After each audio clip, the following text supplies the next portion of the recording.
தேவனுடைய வார்த்தையை உங்கள் மத்தியில் பகிர்ந்து கொள்ள வேண்டும் என்று விரும்பினேன். தேவன் எதற்காக நமக்கு ஆலயத்தை கொடுத்தார் என்ற தலைப்பில் தேவனுடைய வார்த்தையை பகிர்ந்து கொள்கிறார். அதுக்கு முன்பாக தேவனுடைய சமூகத்தில் ஒரு மன்றாட்டு. மகிமை நிறைந்த தகப்பனே, மகத்துவம் உள்ளவரே, ஆண்டவரே, உங்களுடைய சமூகத்திலிருந்து இந்த செய்தியை நான் கொடுக்க செய்த கிருபைக்காக சோத்திரம். வார்த்தை வெளிப்படட்டும். தேவ ஆவியானவர் ஆலயம் எதற்காக கொடுக்கப்பட்டதோ அந்த சத்தியத்தை மட்டும் வெளிப்படுத்தும்படி அன்பான இயேசு கிறிஸ்துவாம் ஜெபிக்கிறேன். ஆமென். கர்த்தர் சாலோமனை கொண்டு ஒரு ஆலயத்தை கட்ட வைக்கிறார். அதற்கு முன்பாக உள்ள கதைகளும் எல்லாம் உங்களுக்கு தெரியும். நான் இந்த ஆலயம் எதற்காக கொடுக்கப்பட்ட காரியத்தை மட்டும் உங்கள் மத்தியில் பகிர்ந்து கொள்ள வேண்டும் என்று விரும்புகிறேன்.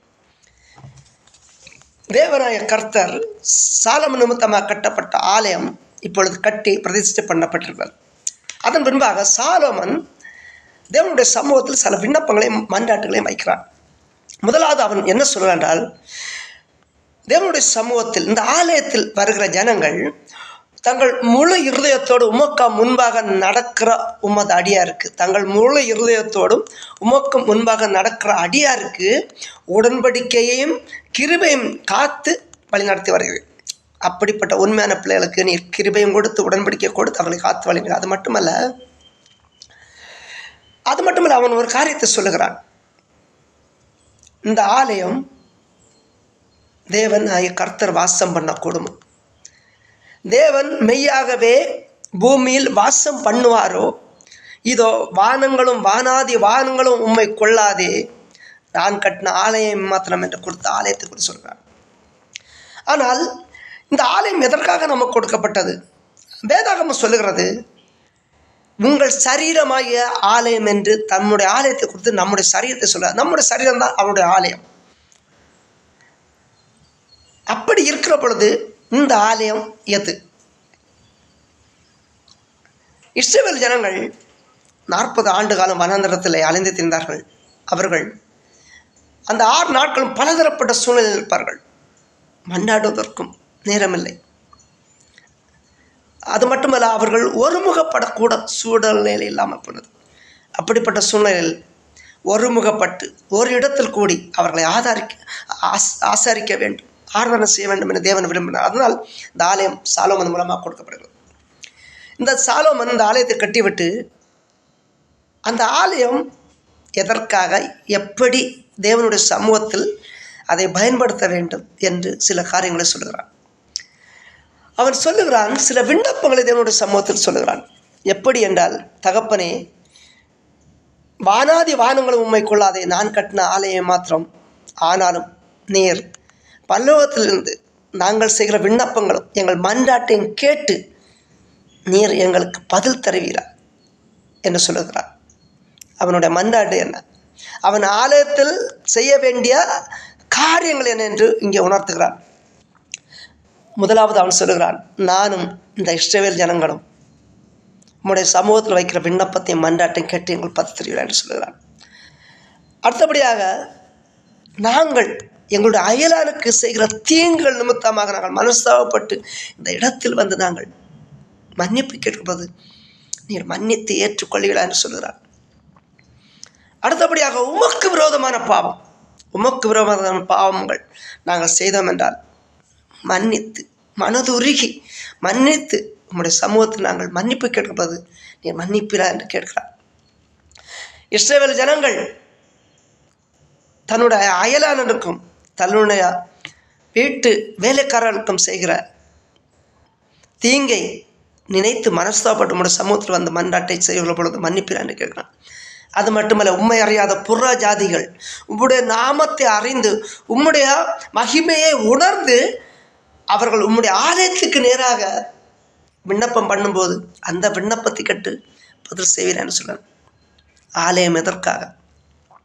தேவனுடைய சமூகத்தில் நாம் செய்த பாவங்களை அறிக்கையிட, நாம் உணர்வடைய, நாம் மனம் திரும்ப, ரட்சிப்பின் அனுபவத்தை பெற்று அவர்களுக்கு கீழ்ப்படிந்து, தேவனுக்கு கீழ்ப்படிந்து நாம் வாழுகிற அந்த அர்ப்பணிப்பை கொடுத்தீங்க சொல்ல. ஆனால் இன்றைக்கு ஆலயத்தை எதற்காக பயன்படுத்துகிறோம்? நம்முடைய சுய பராக்கிரமத்துக்காக, நம்முடைய சுய கோபதாளங்களை காட்டுவதற்காக. வேதம் சொல்லுகிறது, என்னுடைய ஆலயத்தை பரிசுத்த குலைச்சலாக்காதீர்கள். என்னுடைய வீட்டை பரிசுத்த குலைச்சலாக்காதிருங்கள். எதற்காக? நான் இப்பொழுது சொன்னேன், இதை விட்டு நீ வேற எந்த காரியத்திற்கும் ஆலயத்தை பயன்படுத்தினால் அது பரிசுத்த குலைச்சல் என்று சொல்லப்படுகிறது. உன்னுடைய மன்னிப்புக்கு மட்டும்தான் ஆலயம், உன்னுடைய பாவத்தை அறிக்கையிட மட்டும்தான் ஆலயம். 10 ரூபா காணியை கொடுத்துட்டு அது கணக்கு கேட்பது அல்ல ஆலயம். தேவனுக்கு கொடுக்கப்பட்ட காணிக்கை இப்போது நாம் தேவனுடைய சமூகத்தில் எப்படி கேட்கிறோம்? அப்பா, நான் 10 ரூபா போட்டனே, நீர் எப்படி உம்முடைய இஷ்டத்தின்படி செலவு பண்ணலாம் என்று கேட்கிறோம்.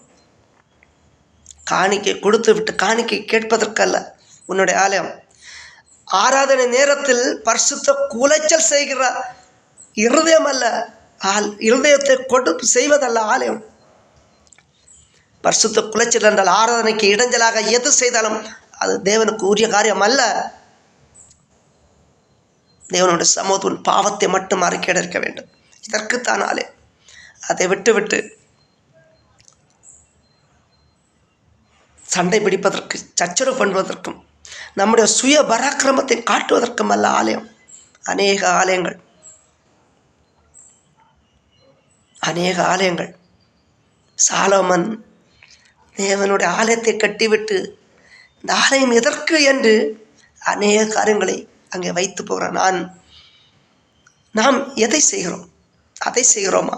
சிந்தித்து பார்க்க வேண்டும். ஒரு நொடி சிந்தித்து பார்க்க வேண்டும்.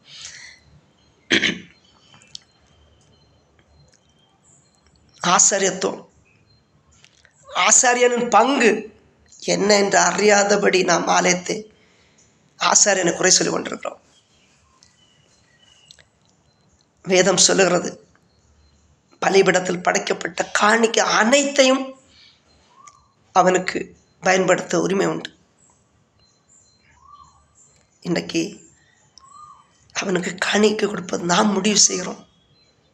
நம்முடைய வாழ்க்கை முடிவடைகிறது. இதற்காக ஆலயம் செல்கிறாய். நீ எப்போது என்னுடைய சமூகத்தில் கொஸ்டின் கேட்கிறாயோ, கேள்வி கேட்கிறாய், அதுவும் பரிசுத்த ஆராதனை நேரத்தில் கேள்வி கேட்கிறாயோ, நிச்சயமாக நாம் தேவனுடைய பிள்ளையே இல்லை என்று உணர்ந்து கொள்ள வேண்டும். இது ஆலயம். தேவனுடைய சமூகத்தில் கொஸ்டின் கேட்பதற்கு அல்ல, உன் பாவத்தை அறிக்கையிடுவதற்கு. உணர்ந்து கொண்டு வாழ்வோமா? முடிக்கிறேன். ஆமேன். சோத்திரம் ஆண்டவரே, நீர் அந்த ஆலயத்தை நாங்கள் பயன்படுத்துவது எங்கள் பாவத்தை அறிக்கையிடத்தக்க மரணம் திரும்புதல் கேட்ட கனியை கொடுக்க, அந்த கனியை எங்கள் உள்ளத்தில் ஒவ்வொருவருக்கும் தான் தகப்பனே. அந்த கனியை எங்களுக்கு தாங்கப்பா. அசுத்தத்துக்கு பயன்படுத்தாதபடி, பாவத்துக்கு பயன்படுத்தாதபடி, பரிசுத்த வேண்டுதலுக்கு தகப்பனை கண்ணீர் சிந்தி உமது ரத்தம் கழுவப்பட வேண்டும். எங்களை உமது ரத்தம் கிரியை செய்ய வேண்டும் தகப்பனே. மன்னிப்புக்கு மட்டும் ஆலயம், பாவத்தின் அறிக்கைக்கு மட்டும் ஆலயம். என்னுடைய சுய பராக்கிரமம் வராதபடி ஒருபோதும் நான் பரிசுத்த குலைச்சல் செய்ய அந்த ஆலயத்தை பயன்படுத்தாதபடி என்னை தகுதியாய் காத்துக்கொள்ளும் தகப்பனே. எங்கள் ஒவ்வொருவரும் தகுதியாக காத்துக்கொள்ளும். இயேசு நாமத்தில் பிதாவே, ஆமென்.